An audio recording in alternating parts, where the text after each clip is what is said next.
Tersangka kasus penistaan agama Muhammad Kece dianiaya teman satu selnya di rutan Bareskrim Polri. Diduga pelaku adalah Irjen Napoleon Bonaparte, terpidana kasus suap red notice Joko Chandra.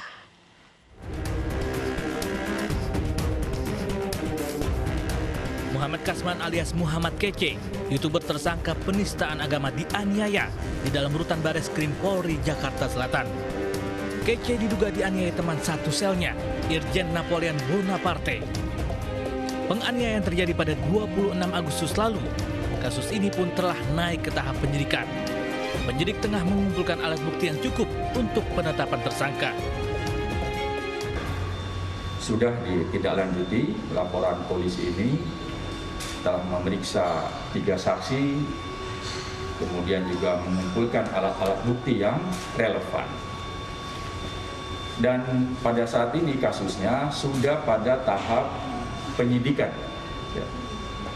dan tentunya penyidik sedang mengumpulkan alat-alat bukti lainnya yang relevan tentunya untuk menuntaskan kasus ini.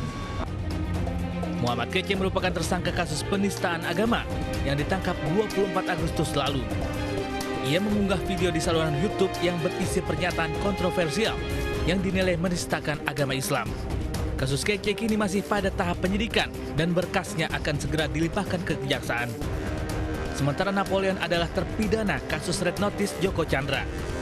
Ia terbukti bersalah menerima suap dari Joko Chandra sebesar $370.000 Amerika dan $200.000 Singapura. Napoleon divonis 4 tahun penjara dan denda 100 juta rupiah subsidi 6 bulan kurungan. Atas kasus ini, Napoleon dicopot dari jabatannya sebagai Kadifub Inter Polri. Telah bergabung bersama kami ada Direktur Eksekutif Lembaga Kajian Strategis Kepolisian Indonesia atau LEMKAPI. Ada Bapak Edi Asibuan. Selamat malam Pak Edi. Selamat malam Ibu. Pak Edi, penganiayaan ini ternyata terjadi di rutan Bareskrim Mabes Polri. Menurut Anda ini ada yang salah dengan pengawasan para tahanan kah atau bagaimana? Saya kira memang terus terang memang kita semua sangat terkejut ya. Apalagi misalnya terjadi di dalam tahanan Bareskrim Polri. Kemudian juga dilakukan oleh yang diduga dilakukan oleh Bonaparte, Napoleon Bonaparte ya, yang saat ini juga tersangka di dalam hal red notice Joko Chandra ya. Tentu saja apa yang terjadi di sana sangat membuat kita prihatin ya, sangat membuat kita kecewa ya. Apalagi yang melakukannya adalah seorang Polri yang seharusnya tahu hukum dan kemudian mau melakukan perbuatan tersebut. Tentunya itu kalau boleh kita jujur adalah merupakan suatu perbuatan yang memalukan yang dilakukan oleh seorang anggota Polri.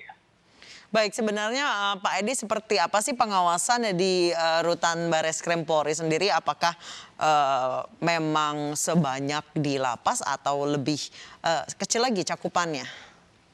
Ya, sebetulnya kalau kita lihat selama ini di dalam rumah tahanan ya, apalagi di Bareskrim Polri itu sebetulnya tidak sebesar yang ada di lembaga pemasyarakatan. Tapi yang pasti adalah jumlahnya juga sangat tidak terlalu banyak ya. Kemudian ada juga piket yang menjaga di sana ya. Piket yang jaga itu ada di depan, tapi di dalam itu hanya biasanya dilakukan kontrol ya.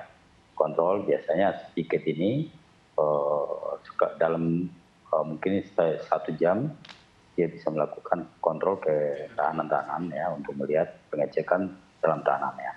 Kemudian di dalam tahanan itu biasanya kan ada beberapa orang ya. Mungkin di dalam hal ini saya tidak tahu persis ya apa yang terjadi sebetulnya kenapa sampai Napoleon Bonaparte itu misalnya sampai melakukan penganiayaan terhadap Muhammad Kece ya.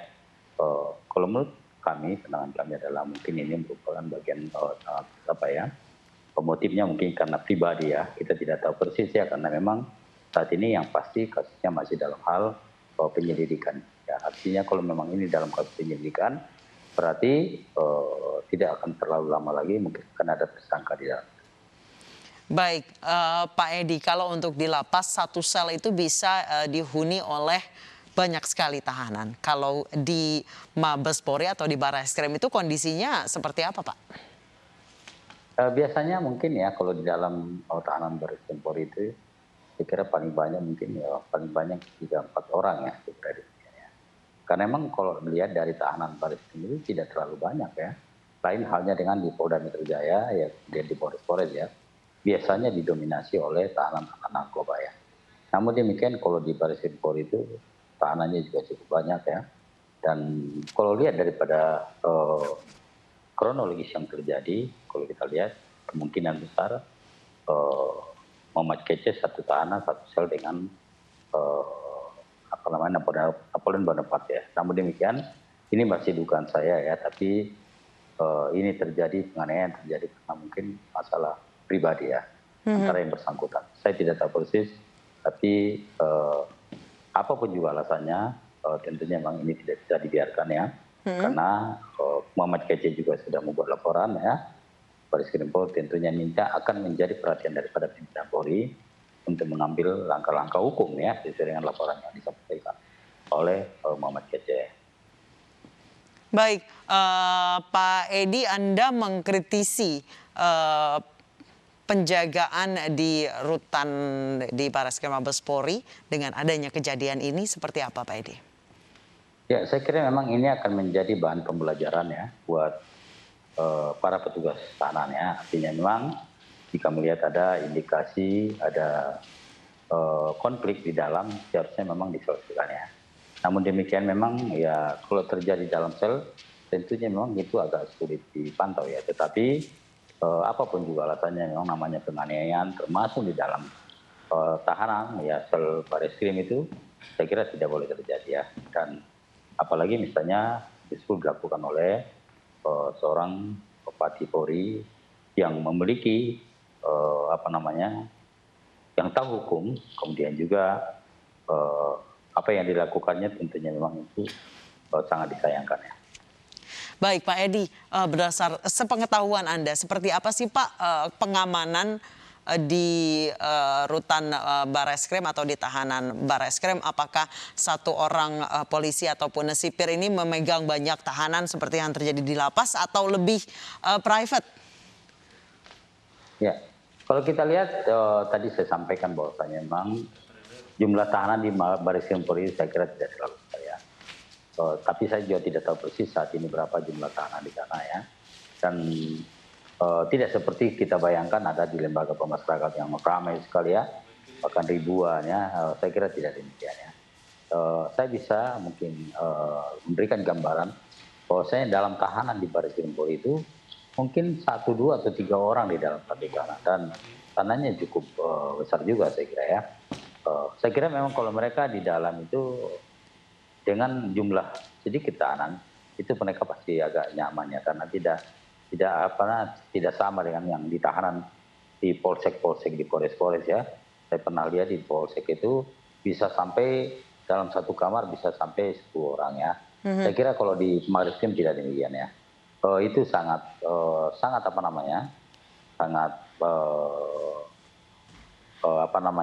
layak ya kalau kita boleh jujur ya. Karena memang kalau kita lihat di polsek-polsek itu jumlah tahanannya memang banyak, tapi itu didominasi oleh jumlah tahanan narkoba, termasuk juga di Polres ya. Tapi kalau di Bareskrim saya kira tidak demikian ya. Dan kalau soal tempat saya kira sangat nyaman ya, sangat nyaman betul. Baik, Pak Edi, jika kita bandingkan kasusnya Napoleon Bonaparte dengan Muhammad Kece ini terpaut cukup jauh, hampir lebih dari 1 tahun. Tapi mengapa Napoleon Bonaparte ini masih berada di tahanan Bareskrim, belum dipindahkan ke lapas? Iya, saya kira mungkin itu kan saat ini mungkin masih titipan daripada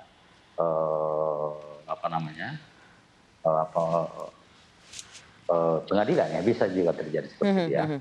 Karena memang biasanya kalau di tempat lain sangat sempit atau mungkin tidak udah melebihi dari kapasitas, maka dimungkinkan pengadilan menitipkan kepada Polri ya, termasuk itu misalnya di Polda Metro Jaya, termasuk itu di Bareskrim ya. Dulu juga saya kira banyak sekali ya tahanan-tahanan, termasuk tipikor juga banyak dititipkan di Polri ya, termasuk di Brimob Kelapa II juga banyak ya. Saya kira memang ini adalah merupakan sangat situasional ya.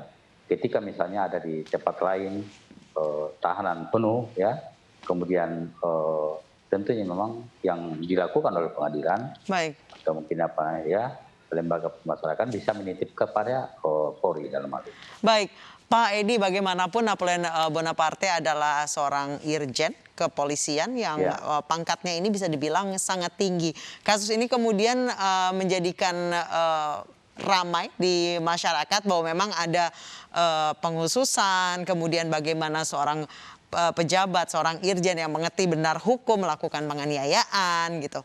Menurut Anda seperti apa? Ya, saya kira memang itulah yang kita sayangkan ya, karena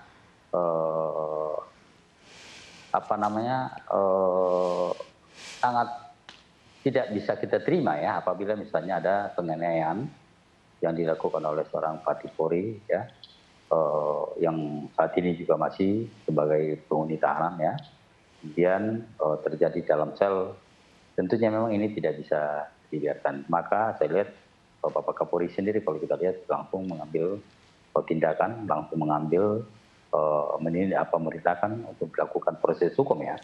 Bahkan saat ini proses hukum itu sudah pada status penyidikan ya. Artinya kalau penyidikan, kalau kemarin misalnya ada penyelidikan berarti masih melakukan klarifikasi ya.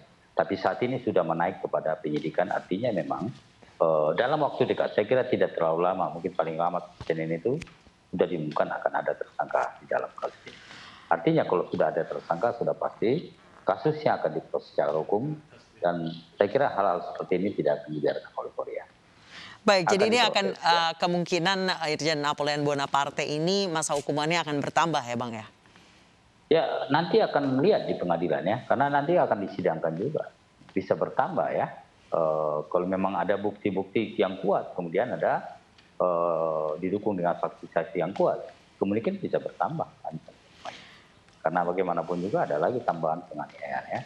Penganiayaan yang dilakukan seorang aparat penegak hukum yang mengerti hukum, tentunya juga akan lebih besar ancaman hukumannya dibandingkan rakyat biasa yang melakukannya. Baik. Terima kasih Pak Edi Hasibuan telah bergabung bersama kami di iNewsroom Weekend.